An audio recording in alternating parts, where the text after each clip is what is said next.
ধন্যবাদ। সুপ্রভাত। আশা করি সবাই ভালো আছেন। ফাইন্যান্সিয়াল প্ল্যানিং এক্সিকিউশনের একটা গুরুত্বপূর্ণ অংশ হচ্ছে বাজেটিং। আপনারা সবাই জানেন ফেব্রুয়ারি মাসের 1 তারিখে কেন্দ্রীয় সরকার তার বাজেট পেশ করে এবং তার পরবর্তীকালে ওই মাসেরই বিভিন্ন রাজ্য সরকার তাদের অ্যাসেম্বলিতে বাজেট পেশ করে।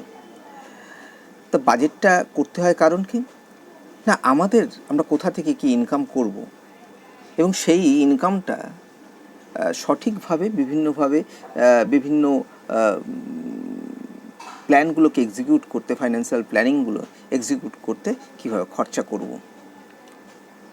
কতটা, প্রত্যেকটা বিভিন্ন অংশে 100 টাকা যদি ইনকাম হয় তার কত টাকা বিভিন্ন প্রকল্পতে ব্যয় করতে পারা যায়।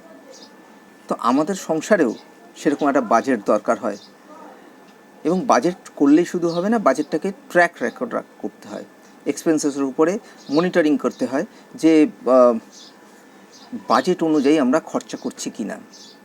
তার কারণ এই বাজেটটাকে, এক্সপেন্সটাকে যদি বাজেটের অনুযায়ী মনিটর করা যায় তাহলে বুঝতে পারবো কোথায় বেশি খরচা হয়ে যাচ্ছে, কোন প্ল্যানে আমাদের বেশি খরচা, সংসারের কোন ইয়েতে বেশি খরচা হয়ে যাচ্ছে, এবং সেটাকে কন্ট্রোল করে তাহলে আমরা আমাদের সেভিংসটা করতে পারবো।